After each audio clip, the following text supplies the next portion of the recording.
Então, a carta de Paulo aos Efésios, capítulo 5, do verso 15 ao verso 17. Assim diz o texto sagrado: portanto, vede prudentemente como andais, não como necios, mas como sábios, remindo o tempo, porquanto os dias são maus. Por isso, não sejais insensatos, mas entendei qual seja a vontade do Senhor. Pai bendito, temos louvado o teu santo nome, porque somente tu és digno de ser louvado, adorado, engrandecido. Só o Senhor é digno de receber o culto. É isso que nós estamos fazendo aqui, prestando culto ao Senhor, ao teu nome, dando a glória que lhe é devida, porque nós cremos que tu estás entre nós. Assim também nós cremos que estamos diante da tua bendita palavra essa, que o Senhor, ó Pai querido, se revela a nós através dela. Palavra essa, Pai, que sustenta nossas vidas, que nos fortalece, que nos edifica. Palavra essa que nos orienta. Pai, em nome de Jesus, que o teu Espírito Santo possa influenciar a cada um de nós a partir da minha vida, para que essa palavra venha formar, ó Pai, os seus propósitos em nossas vidas. Eu oro ao Senhor em nome de Jesus, amém. Por aceitar, irmãos.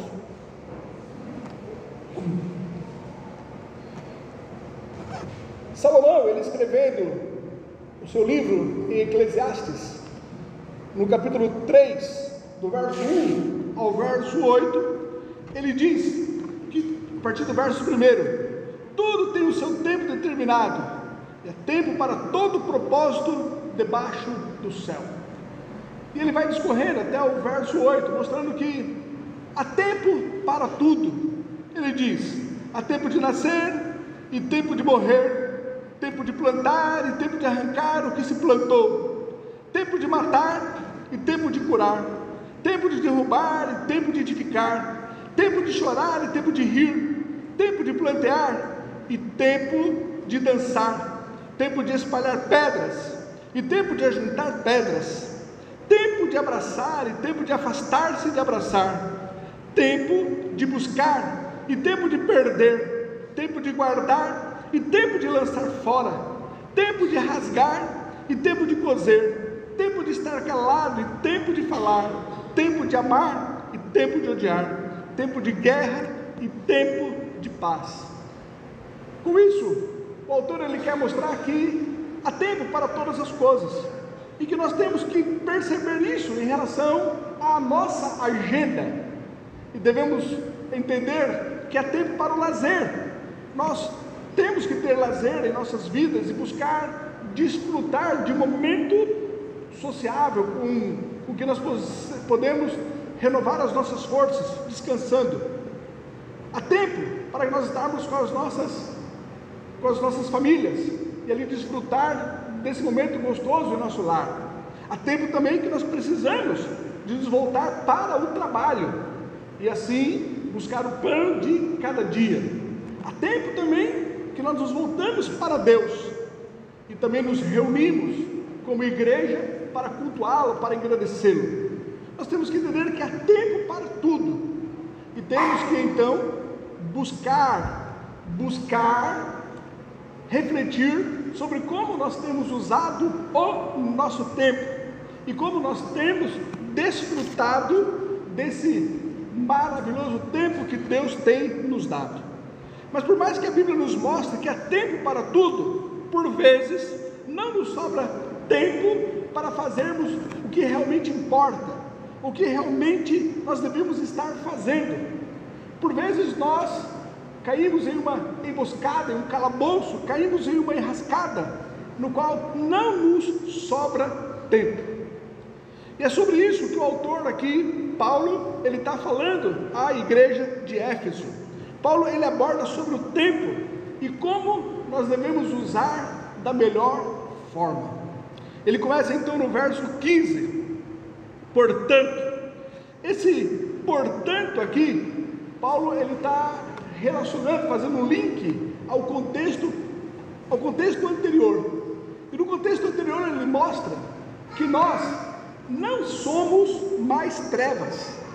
Não obstante nós vivermos dentro de uma sociedade, dentro de um contexto onde há muitas pessoas que são trevas, mas ele diz que nós não somos trevas, mas vivemos rodeados de pessoas que ainda são trevas. No contexto anterior ele mostra que nós andamos na luz, mas não obstante haver pessoas que não andam na luz como nós andamos, são pessoas que ainda continuam andando nas trevas. Ele fala isso no verso 8, aqui no capítulo 5, no verso 8, porque no outro tempo erais trevas, mas agora sois luz do Senhor, andai como filhos da luz. Seria como nós estivéssemos vivendo em um mundo onde existe um outro mundo paralelo, onde nós estamos em uma cultura, estamos em uma sociedade, mas existe uma outra cultura, uma outra sociedade. É como que nós estivéssemos em uma contramão em relação a todas essas outras pessoas. Nós estamos caminhando na luz, mas tem pessoas que estão caminhando nas trevas.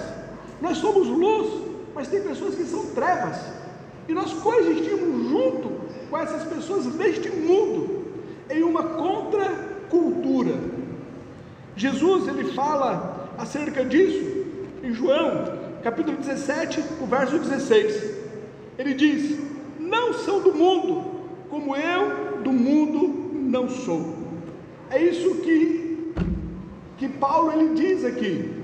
Portanto, como vocês estão fazendo parte de um mundo onde vocês são luz, não obstante haverem pessoas que ainda são trevas, portanto, não obstante vocês estarem andando na luz, não obstante haverem pessoas que ainda estão andando nas trevas, portanto, ele diz no verso 15: vede prudentemente como andais, não como nécios, mas como sábios.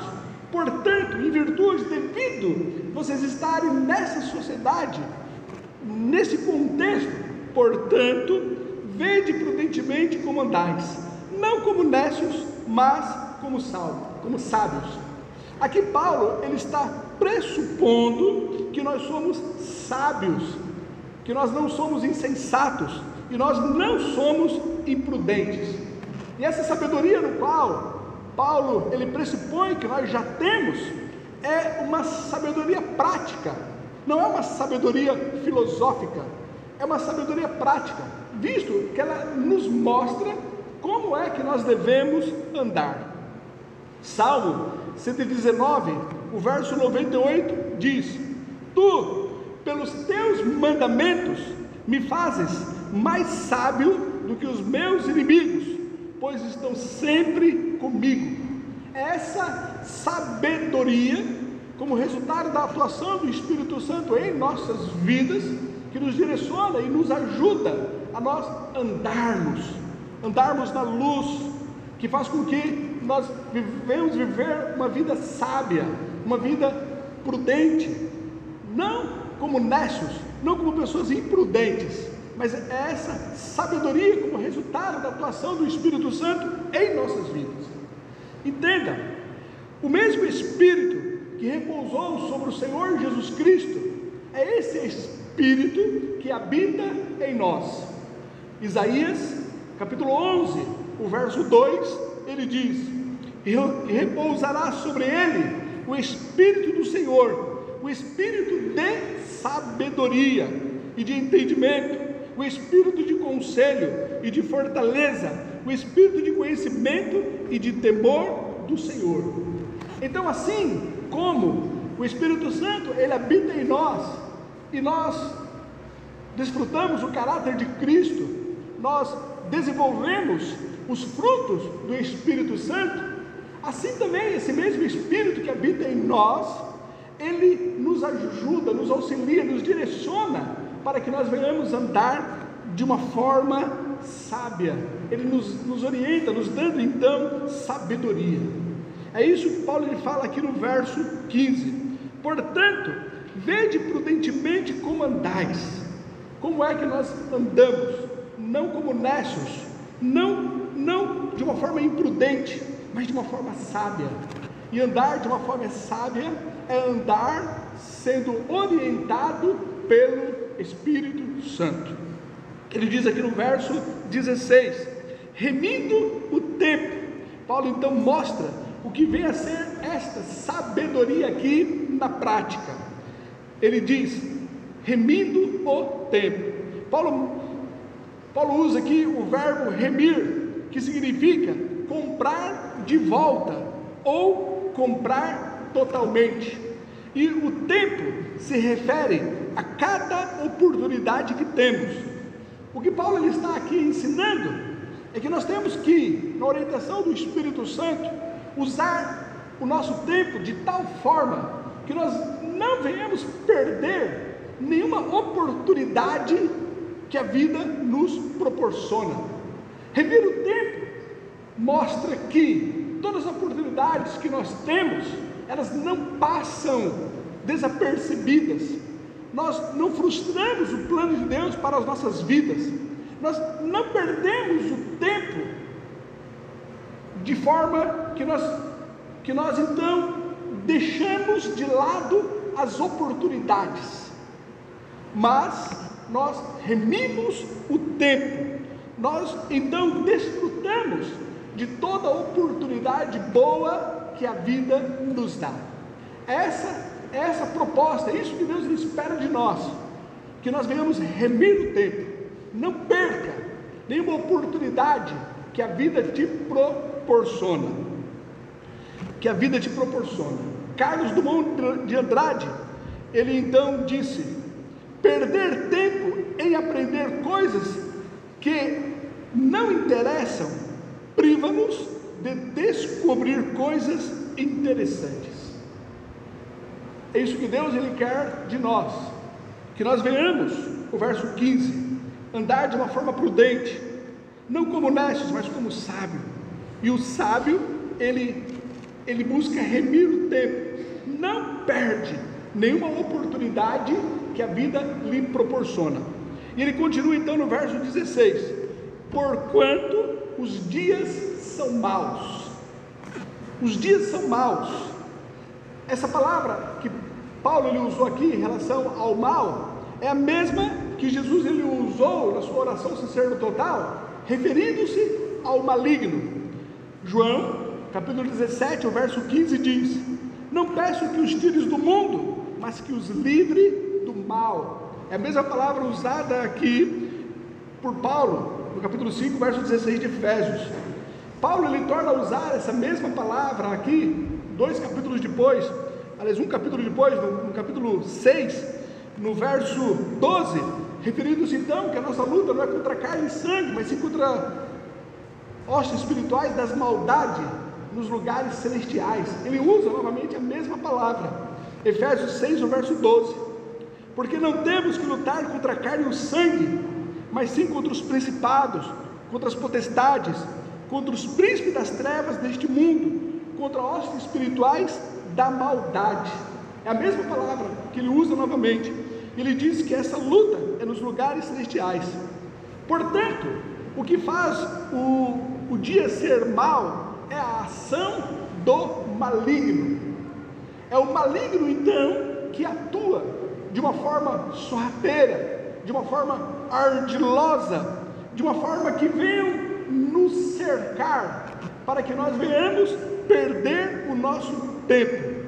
Ele anda ao nosso derredor. É o maligno de uma forma astúcia. Ele então, com as suas artimanhas, com a sua forma ardilosa, ele quer fazer que nós percamos o tempo, que nós usemos o nosso tempo de uma forma fútil, que nós então venhamos perder as oportunidades que a vida nos dá, as oportunidades que Deus nos proporciona, de uma forma tal que ele então rouba o nosso tempo. 1 Pedro capítulo 5, o verso 8 diz: sede sóbrios e vigiai, porque o diabo, vosso adversário, anda em derredor, bramando como leão, buscando a quem possa tragar. É isso que Paulo está falando aqui no verso 16: remindo o tempo, porquanto os dias são maus. Porque o maligno, ele está ao teu derredor, ele está te espreitando, ele é de uma forma ardilosa, querendo fazer com que você perca o tempo, algo mais precioso que você tem, que você, de uma forma fútil, venha fazer coisas que não são interessantes, a ponto de você não ter tempo para o que lhe é mais oportuno, para o que lhe é mais maravilhoso. Talvez momentos com a família, talvez momentos com a palavra de Deus, talvez momentos com irmãos em Cristo, talvez aquele momento de lazer, mas enfim, ele, de uma forma tal, ele te enlaçou em coisas fúteis, que você perdeu o tempo, perdeu a oportunidade que Cristo estava te proporcionando. João capítulo 10, o verso 10 diz: o ladrão não vem senão a roubar, a matar e a destruir. Eu vim para que tenham vida e a tenham com abundância. É bem verdade que esse texto, a priori, ele fala acerca dos falsos mestres, mas o DNA dos falsos mestres é o próprio diabo, e é ele que está por trás dos falsos mestres, orientando então as suas mentes. Então esse texto, em última análise, refere-se ao próprio diabo, ele que vem para matar, roubar e para destruir. 2 Coríntios capítulo 2, o verso 11 diz: porque não ignoramos os seus ardis. Paulo, então ele volta, isso aqui no capítulo 5, verso 16, ele diz que nós temos que remir o tempo, que você possa usar o tempo de uma forma tão bem usada, que você não perca as oportunidades que ele te proporciona. Mas tenha cuidado, porque há a possibilidade de você não aproveitar essas oportunidades, porque os dias são maus, por causa da ação do maligno contra a sua vida, e ele é ardiloso, e ele então quer que você gaste o tempo com coisas desnecessárias, a ponto de você não aproveitar as melhores oportunidades que o tempo lhe deu. Ele continua então aqui no verso 17: por isso não sejais insensatos. Esse por isso está ligando aqui o que ele acabou de falar no verso 16: remindo o tempo, porquanto os dias são maus. Então, por que os dias são maus? Porque o maligno ele está agindo contra você, querendo te roubar o seu tempo. Por isso não sejais insensatos. A insensatez está em querer tomar decisões ou fazer escolhas a seu bel prazer, sem você buscar a vontade de Deus. Essa é uma pessoa insensata. Essa é uma pessoa que está deixando de desfrutar o melhor que o tempo lhe proporciona. Não seja insensato. Não venha escolher como você usar o seu tempo, tendo como base o seu coração, tendo como base o que é melhor para você, tendo como base as suas escolhas individuais, porque o coração do homem ele é enganoso, ele é perverso, quem o conhecerá? Essa insensatez é você buscar tomar decisões a parte da vontade de Deus. Insensatez é você fazer escolhas tendo como base a sua escolha, o seu eu e a sua vontade, o que foi melhor para você. E você então tomou uma decisão sem consultar a Deus. Isso tornou-se insensatez. A Bíblia fala acerca de Josué, um líder de Deus, substituiu então a Moisés, cheio do Espírito Santo, venceu ali muitas batalhas, mas em determinado momento ele tomou uma decisão errada e teve consequências desastrosas no reino de Deus, no povo de Israel. E a decisão errada que ele tomou contra os gibeonitas foi porque ele não consultou a Deus. Josué capítulo 9, o verso 3 e o verso 4. Depois o verso 6, o verso 14 e o verso 15. Então Josué 9, o verso 3 e 4. Depois o verso 6, o verso 14 e 15. E os moradores de Gibeon, ouvindo o que Josué fizera com Jericó e com Ai, usaram de astúcia e foram e se fingiram embaixadores, e levando sacos velhos sobre os seus jumentos e odres de vinho velhos e rotos e remendados. Verso 6. E vieram a Josué ao arraial, a Gilgal, e disseram a ele e aos homens de Israel: viemos de uma terra distante, fazei pois agora acordo conosco. Verso 14. Então os homens de Israel tomaram da provisão deles e não pediram conselho ao Senhor, não consultaram a Deus, não buscaram se era a vontade de Deus fazer acordo ali com os gibeonitas. Verso 15. E Josué fez paz com eles e fez um acordo com eles, que lhes daria a vida, e os príncipes da congregação lhes prestaram juramento. Eles caíram aqui no engodo do diabo, usando ali os gibeonitas, fizeram acordo então com eles, acordo esse que Deus não aprovaria, e teve resultados desastrosos na nação de Israel. Isso é insensatez, é fazer escolhas a parte da vontade de Deus, fazer escolhas que é bom para o seu eu, para o seu ego, para o seu bel prazer.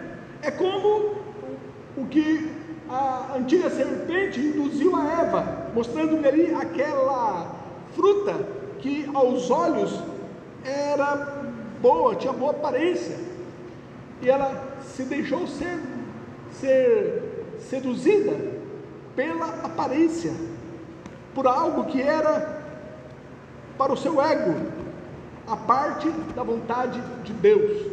E essas escolhas caracterizam uma pessoa insensata. Então verso 17: por isso não sejais insensatos, mas entendei qual seja a vontade do Senhor. Paulo então ele define a sabedoria como entender qual é a vontade de Deus.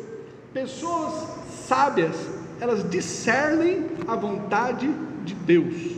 Por isso não sejais insensatos, mas entendei qual seja a vontade de Deus para a sua vida. Qual é a vontade de Deus para as suas escolhas, em relação a como você está usando o seu tempo, como você está desfrutando de uma forma melhor o seu tempo. Escolha consultar a Deus para toda a forma que você usa o seu tempo.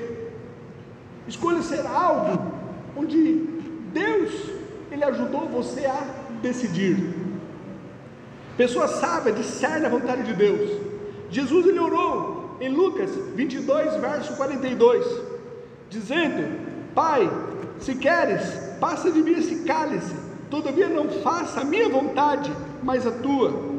Ele nos ensinou a orar. Mateus capítulo 6, o verso 10: venha o teu reino e seja feita a tua vontade, assim na terra como no céu.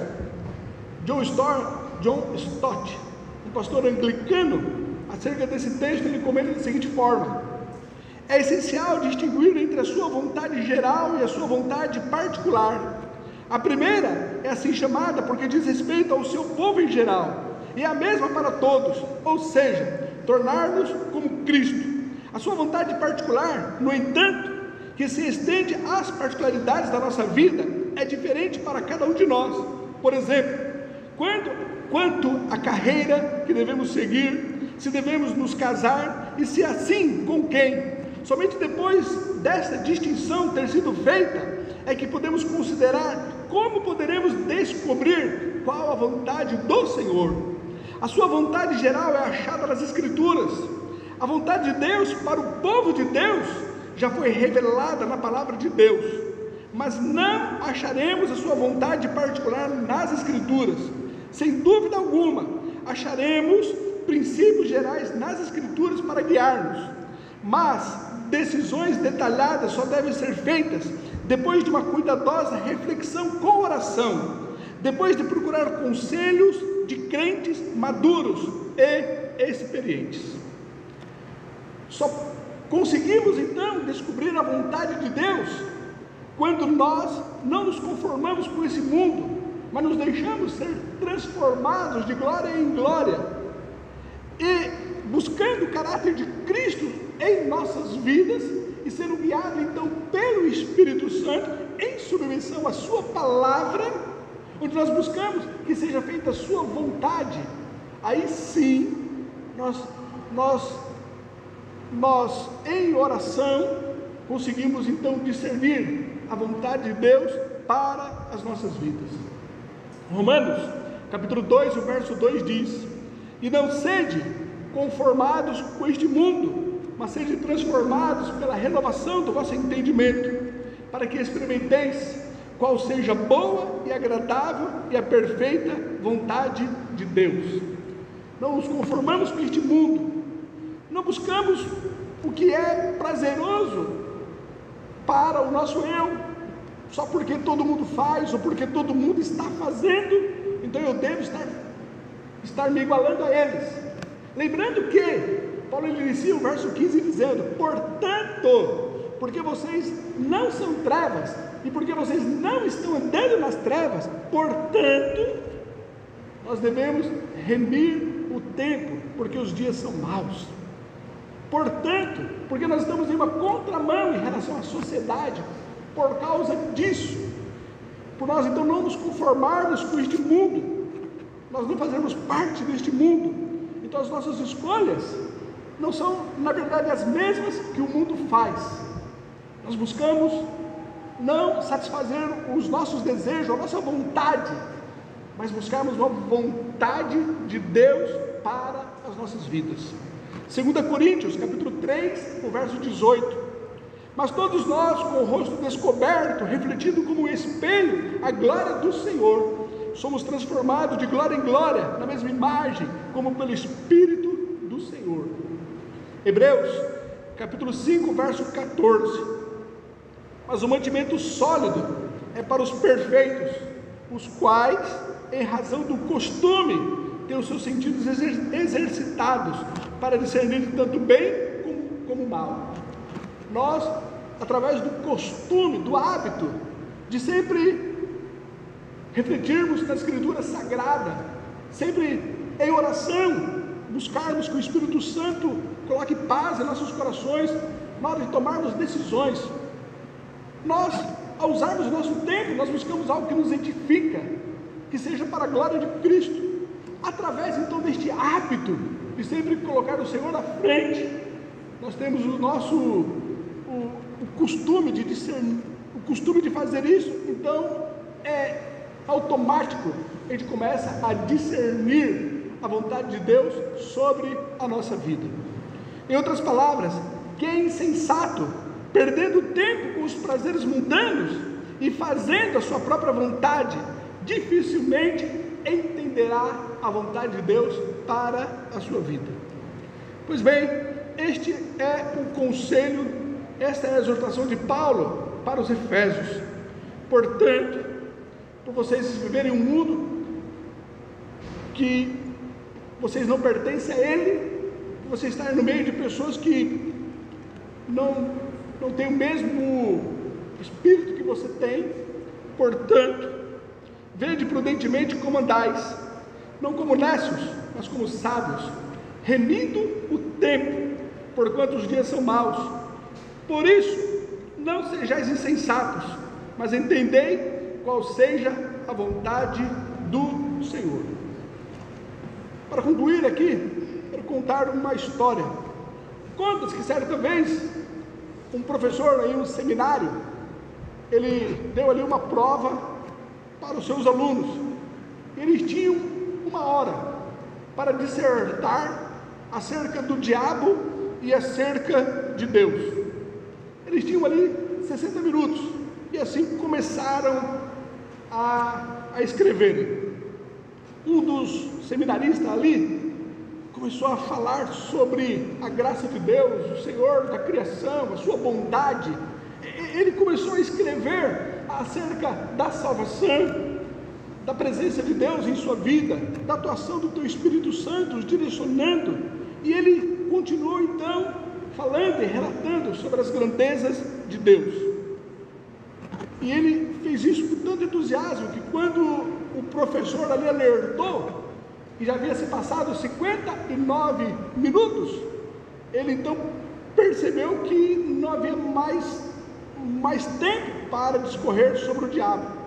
E ele então escreveu no final, nos poucos segundos que lhe faltavam: fiquei tão envolvido com Deus que não tive tempo para Satanás. Que nós, da mesma forma, fiquemos tão envolvidos com as coisas de Deus, com a glória de Deus, com a presença de Deus, com coisas que possam glorificar a Ele, e usar o nosso tempo desta forma, que não tenhamos tempo para o diabo. Que Deus assim então nos ajude. Pai, no nome do Senhor Jesus Cristo, eu suplico a Ti, que Tu possas, ó Pai, que Tu nos auxiliar, através da atuação do Teu Espírito Santo em nossas vidas, para que nós venhamos remir o nosso tempo, que nós venhamos usá-lo de tal forma que não venhamos perder as oportunidades que a vida nos proporciona, que o Senhor nos proporciona, uma vida, ó Pai querido, com propósitos de estarmos com a nossa família, com os nossos filhos, um propósito de trabalhar, um propósito, ó Pai, de lazer, um propósito de estar em comunhão com os irmãos, e termos também tempo para o Senhor e para buscar a Ti. Senhor, que nós devemos remir o tempo de uma forma tal que não percamos com coisas fúteis, coisas que vão nos roubar o nosso tempo, e perdemos oportunidades ricas, no qual poderemos estar ganhando. Ajuda-nos, ó Pai, termos esse discernimento, auxiliados pelo Teu Espírito, guiados pelo Teu Espírito, sendo sábios, ó Pai, não insensatos. Eu oro a Ti, em nome de Jesus. Amém.